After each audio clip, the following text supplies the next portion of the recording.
The morning after the last election, I said, we owe Donald Trump an open mind and the chance to lead. I meant it. Every president deserves that.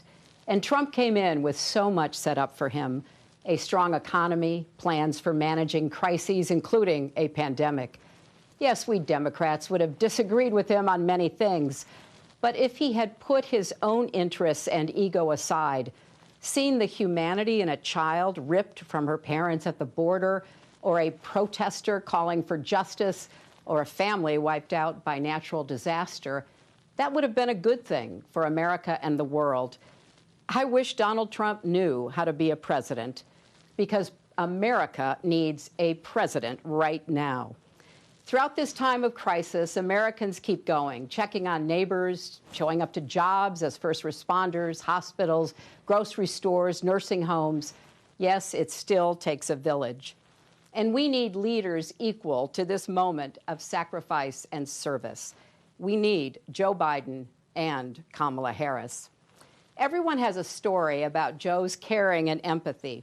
I remember him calling after my mother, Dorothy, died, and we talked about being raised by strong women. The best testament to Joe is how he's cared for his family. And how great is it that Dr. Jill Biden plans to keep teaching as First Lady. And Joe picked the right partner in Kamala.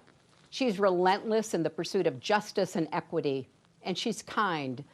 When her press secretary, Tyrone Gale, was dying of cancer, she dropped everything to be with him in his final moments. I know something about the slings and arrows she'll face, and believe me, this former district attorney and attorney general can handle them all.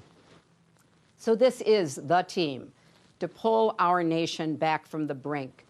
But they can't do it without us. For 4 years, people have told me, I didn't realize how dangerous he was. I wish I could do it all over. Or worst, I should have voted.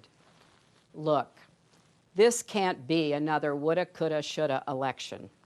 If you vote by mail, request your ballot now and send it back right away. If you vote in person, do it early. Become a poll worker. Most of all, no matter what, vote. As Michelle Obama and Bernie Sanders warned us, if Trump is reelected, things will get even worse. That's why we need unity now more than ever.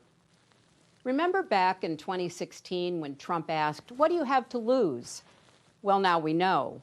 Our health care, our jobs, our loved ones, our leadership in the world, and even our post office. But let's set our sights higher than getting one man out of the White House. Joe Biden and Kamala Harris are going to give us so much to vote for.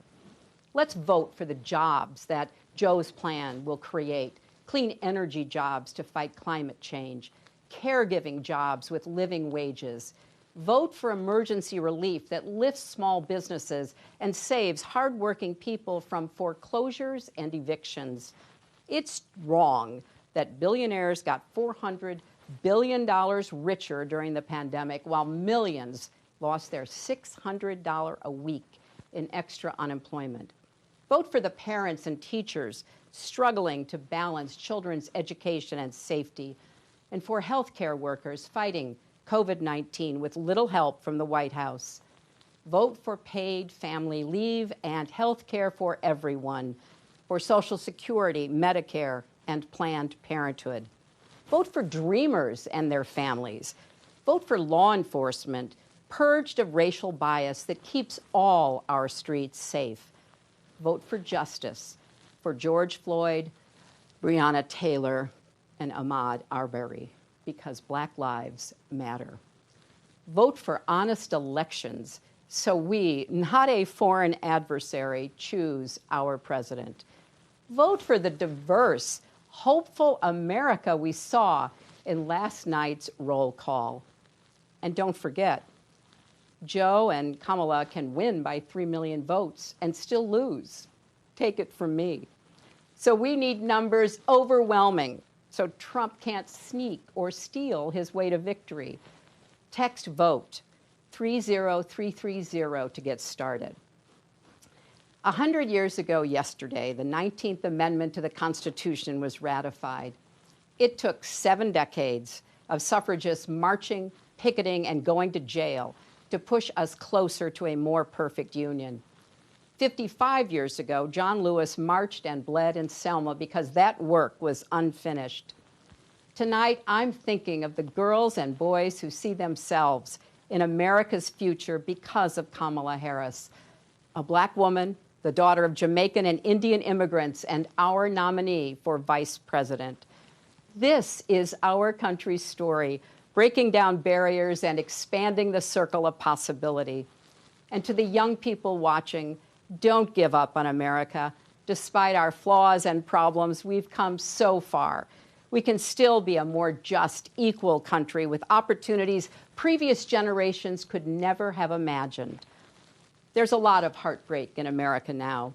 And the truth is, many things were broken before the pandemic. But as the saying goes, the world breaks everyone, and afterward, many are strong at the broken places. That's Joe Biden.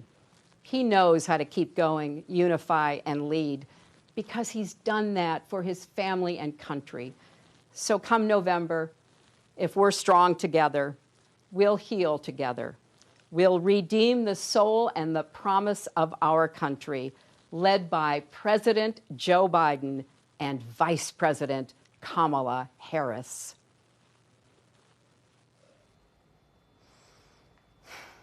Tonight is a night steeped